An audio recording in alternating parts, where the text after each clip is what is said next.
Well, good morning. I don't know if this video is going to make the list or not, but we'll see. I'm heading to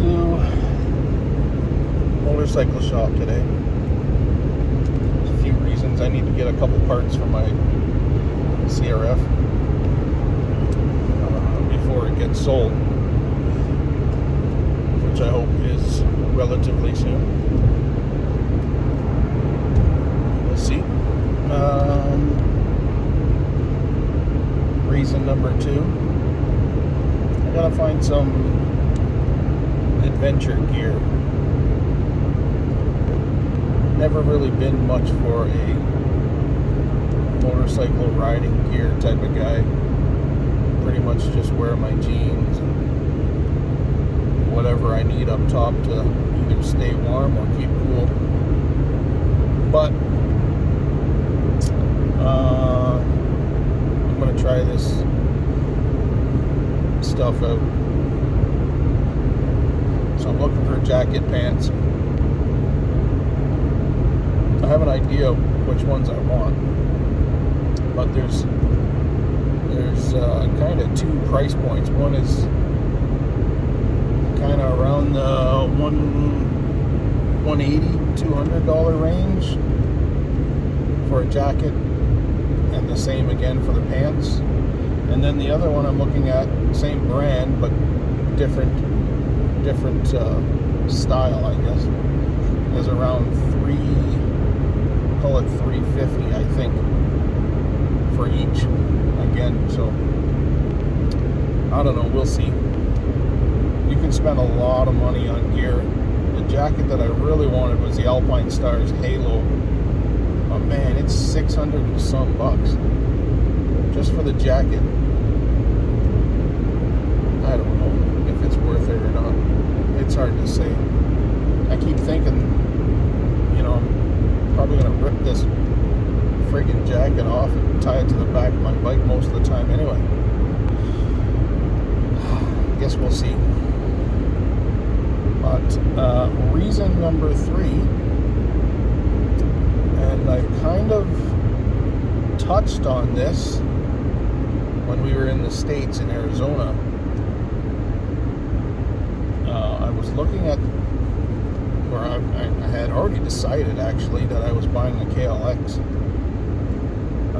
Dual Sport, and I still think that bike is the best bike in its class. I think that's the best way to put that. There's only really one other bike in its class, and that's the CRF 300. And that CRF 300 has a great engine. It's got a little bit lower torque than the Cowie, but the suspension is absolutely awful. I suppose if you bought a CRF 300 and you never rode anything else to compare it, like the KLX, you would assume, oh, it's okay. But the KLX suspension, for what it is, it's basically non-adjustable, and it is soft, but it works really good. You don't get a lot of bounce from it. The rebound is really good. For what it is, it's actually a really good suspension. So as I'm heading to the shop here, 5 days ago, that was still the plan, to buy a KLX 300. And maybe it still is, but I'm kind of on to something else now, and it's going to cost me a bit more money. I'm really interested in now the Beta 390 RRS. So that's a street legal dirt bike, basically. It's almost, it really is identical to the 390 RR, but it's just street legal. And what I really want is a bike that is mostly dirt bike. I'm talking 90% dirt bike. Something I can ride in the woods, single track. The majority of its riding time will be spent in the woods. But I want to be able to take it on the road, and I want to be able to get from spot to spot without having to trailer all the time or put it in the back of the truck. So I'm heading here to Riverside. I think they have one. I'm not sure. I may even try to look at some used ones if some come up. I'm not sure. I'm not in a super rush. Even though I do want to ride right now, but that's not really possible because it's dead nuts in the middle of winter right now, which makes a guy really just want to puke. But yeah, that's what I'm doing here today. I'd like to get a price on a new one, just see if the new one is kind of in my price range. I know that the price that they want for them, or that's posted kind of online, is not what I want to spend. But I know that a lot of bikes right now, there's a lot of deals, discounts right now. So I know I've seen in, I want to say Manitoba, somewhere, maybe it was Winnipeg, I'm not sure, that their betas, one of the dealerships, don't quote me on this, I can't remember which dealer it is, but they were discounted $3,000 on the new ones. And then there was one in Gimli, I know that was Gimli for sure. They had a 390, it was a 2022, and it was at $8,900. And I think that's because it was new old stock. They have one left kind of thing, and they're just trying to get it gone. So we'll see. I'll do a little bit of filming in here, but I don't know how much. It's always awkward when you go into an establishment and you're filming. It just feels weird. People staring at you all the time. But we'll see. I'll try to film some stuff. Okay, here we are. Riverside.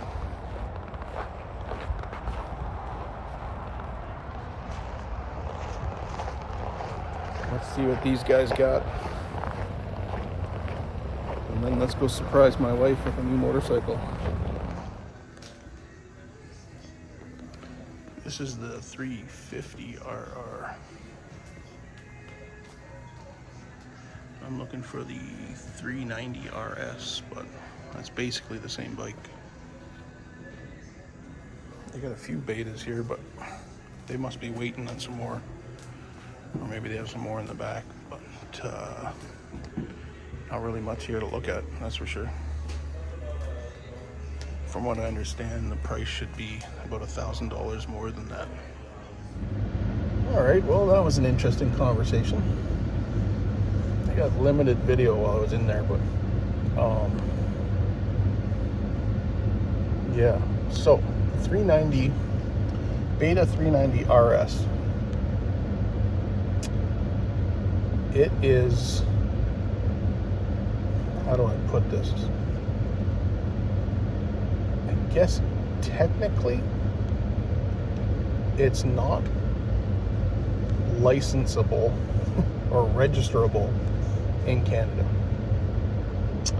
because on the NIVIS it specifically states off-road. However, it in every other country it is allowed to be registered. So in the States they allow it. It comes as a full, it's a dual sport bike, lights, horn, signal lights, it has everything. It comes with everything that a dual sport registerable bike should come with. The Beta just has not has not gone through and have them, I don't know, they change the paperwork or whatever they do, but it needs to say, legally, it needs to say dual sport on road, I guess. So they still sell them in Canada. These guys don't have one right now. He didn't say whether they were getting any or not. And if he did, I'm not sure. I don't remember. But right now they don't have one. However, they had a 390 last year at the beginning of the season, and they had a 500 RS at the beginning of the year. Both of those guys registered those bikes on road. So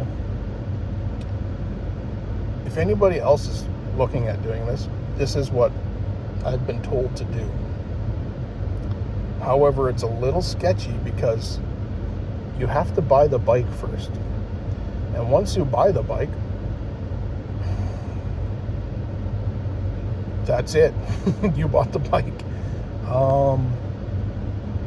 So what these two guys did is they went to registry and they said nothing. They registered the bike as on-road bikes. The ladies put it in the system, and there you go. Here's your plate. Take care. Both of those two guys had no issues at all. However, he did say that sometimes sometimes they just see the piece of paper, they take the piece of paper, they put the VIN in, and boom, there you go, you're done.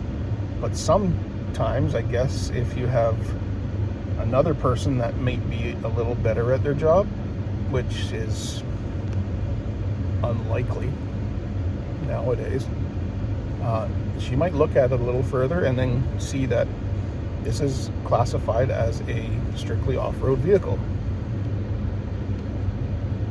and deny you. If that's the case, you take your paperwork, you walk down the road, you go to another registry, and you try there. If for some reason you've got a second person who is really good at their job, unlikely, you might get denied again. In that case, you walk down the road and you go to your next registry and you do it again. The likelihood of it taking you 3 times to get it registered is, well, it's unlikely. So what they're saying to me is, if you do buy an RS, brand new one, you can get it registered. You can get it insured, no problem, and you can get it registered. It's simple. The even more simple way of doing it is to find one that's slightly used, that has already been registered, and you're good to go. You just transfer it and you're good. Beta Canada, I guess, is based out of Nova Scotia, and from what he says, they have a registry there that just registers them. I'm not going to mention any names here, I guess. I better not, but the salesman that I talked to said that they have a place in Nova Scotia that they just register them. They're a dual sport bike. They come with everything that you need. They're literally meant for on-road and off-road. So they just haven't done the proper paperwork, the company themselves, to actually so that when they populate that VIN number in their system, that it comes up as on-road / off-road. Right now it just comes as off-road, so that's why they keep turning people down. But I guess it's doable. I guess my next issue is they don't have one, so I need to find a dealer that has one, or I need to find a used one. I looked little bit for a used one, but I didn't really find anything to lock except for that one in Gimli. Maybe that's an option. I'm also not quite ready. Today I was just kind of looking for a price. I wasn't expecting to hear this news, but I was kind of looking for price. And actually I was a little shocked at price. I didn't get the actual price for this 390 yet because they don't have one here. So he is contacting Beta Canada to see what the actual price will be for this bike if they were to order one. However, the price on the 350 RR was 11 something. That's shocking because the US price for that bike is 11 something. So that's what I said about some of the discounts and stuff. And I saw that as well in the KLX in the States as well. They were nearly, I think it was right around $6,000, 55, 6, somewhere around there. Well, that bike in Canada is $7,000 plus tax and freight and stuff. So their prices are a little high in the States, I think. Also, that 11,500 mark for that 350 RR, that's all included. That's your freight, your setup fee, everything except for your tax. So we'll see where this goes. I'm hoping to have one. Well, I will be riding something come spring, 100%. I don't know whether it'll be the 390 beta or not, but hoping it is, to be honest. Yeah. Anyway, that's it. I did buy some new pants, and I ordered some parts for my 450. It was funny because there's a guy in here with a 450 RX just like mine, and he was looking at registering it for street. And I had thought the same thing for mine a while back, but it's just not a good woods bike. It's not a woods bike at all. Actually, it's a motocross bike. It's just not good for tight, steep, techie stuff. So that bike needs to go. What I buy, who knows? If I don't get this 390, I mean, I'll probably just buy the KLX. It's still a really good bike. It is a good bike. The 390 just has that extra little punch, and the biggest thing with the 390, I guess, is it comes set up. It really does, like pegs. You really don't have to do anything extra. The KLX needs a little bit of love right from the get-go. It needs foot pegs. It needs, geez, I can't think right now, but it needs a bunch of stuff right now. It needs a snorkel right away for better breathability.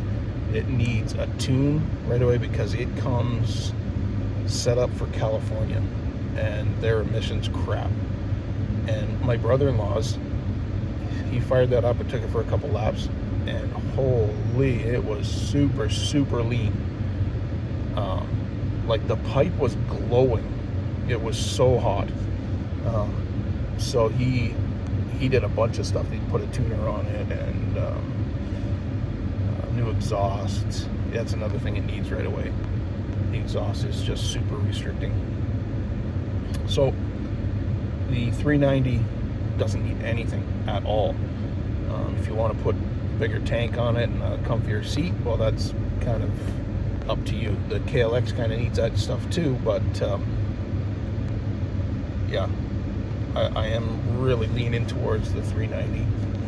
I hope we can make it work. We'll see what happens. Okay, well, this happened. It's just how things go, I guess. Popped up yesterday afternoon, and the guy had it listed for a really good price. I couldn't turn it down. It's brand new. It's got some dirt on it. That's literally from one ride. It's brand new. He put this on there. I'm gonna have to put a tuner on it and get it running a little bit more rich, but yeah, couldn't turn it down, so here we are.